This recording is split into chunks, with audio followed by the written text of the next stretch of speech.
Mëngjesi erdhi ndryshe atë ditë, jo me zhurmë, jo me tension, jo me zëra të ngritur. Erdhi i butë, i qetë, pothuaj i pavend pas gjithë asaj që kishte ndodhur netëve të mëparshme. Shtëpia e Big Brother Kosova dukej sikur po merrte frym për herë të parë pas një kohe të gjallë. Dritat e diellit hynin ngadalë nga dritaret, duke prekur muret, dyshemet dhe fytyrat e lodhura të banorëve. Alba ishte zgjuar herët, nuk kishte fjetur shumë. Mendimet i kishin qëndruar zgjuar më gjatë se trupi. Por ndryshe nga netët e tjera, ajo nuk ndihej e rënduar.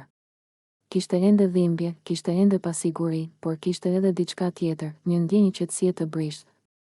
Sikur stuhia kishte kaluar dhe tani po shiheshin pasojat. Limi u shfaq pak më vonë, nuk foli menjëherë. As ajo. Ata u pan. Një shikim i thjesht, pa fjalë, pa sqarime. Dhe për herë të parë pas shumë kohësh, ai shikim nuk ishte i mbushur me frikë apo mbrojtje. Ishte i sinqert, i lodhur. I vërtet, ishte Limi ai që bëri hapin e parë, po vi, i tha thjesht, sikur të mos kishte nevojë për shpjegim. Alba nuk pyeti. Vetëm u ngrit, vaska ishte e mbushur me ujë të ngrohtë. Avulli ngrihej lehtë, duke krijuar një ndjenjë izolimi nga pjesa tjetër e shtëpisë. Sikur aty brenda, për disa minuta, nuk kishte kamera, nuk kishte publik, nuk kishte histori të mëparshme. Vetëm dy njerëz dhe një moment, ata u ulën ngadalë, secili me nga një gotë vere në dorë.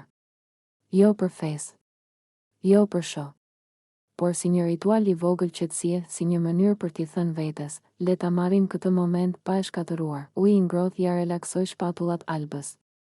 Ajo mbylli sytë për pak sekonda. Fryma ju thellua. Trupi, që prej ditësh kishte qenë i tendosur, më në fund po lirohej. Limi e vështroi në heshtje, ai e shite ndryshe tani.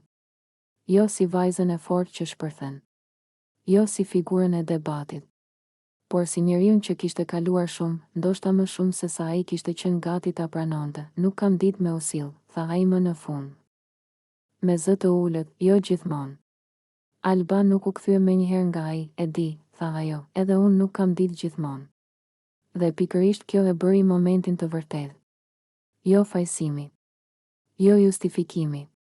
Pranimi, ata pinë nga gotat e tyre, ngadalë. Nuk kishte nxitim. Vera nuk ishte për t'u pirë shpejt, por për t'u shijuar. Ashtu si ai moment. Sepse të dy e dinin që jashtë asaj vaska, realiteti do t'i priste sërish. Këtu, tha Alba, duke parë avullin që ngrihej, këtu brenda duket sikur gjithçka ndalet. Po, u përgjigj Limi, po s'ndalet vërtet. Ajo buzëqeshi lehtë, jo, tha, po ndoshta mjafton që ndalet pak. Ai e kuptoi çfarë donte të thoshte. Nuk po kërkonte premtime. Nuk po kërkonte garanci. Po kërkonte vetëm ndershmëri në atë çast. U i lëvizte lehtë rreth tyre. Asnjëri nuk po e prekte tjetrin. Dhe megjithatë, afërsia ishte e fortë. Ndonjëherë, afërsia më e madhe nuk vjen nga kontakti, por nga siguria që nuk po ikën. Kam pas frikë, tha Limi, frikë me fol. Frikë me zgjedh. Kjo frikë, ja ktheu Alba, më ka lëndu ma shumë se çdo fjalë. Ai uli kokën, e di. Heshtje, një heshtje që nuk ishte e sikletshme. Ishte e nevojshme. Një heshtje që lejon fjalët të vendosen, të marrin kuptim. Alba ngriti gotën lehtë, për qetësinë, tha ajo, edhe nëse zgjat pak. Limi ngriti gotën e tij. Për sinqeritetin, tha, edhe kur është i vështirë. Gotat u prekën lehtë. Nuk pati tingull të fortë. Vetëm një shenjë e vogël se ishin në të njëjtin moment. Në atë mëngjes, ata nuk zgjidhen gjithçka. Nuk vendosën për të ardhmen. Nuk fshin të kaluarën. Por bën diçka më të rrallë, ndalen në Big Brother Kosova, ku gjithçka është garë, strategji dhe reagim i shpejtë, ndalimi është luks.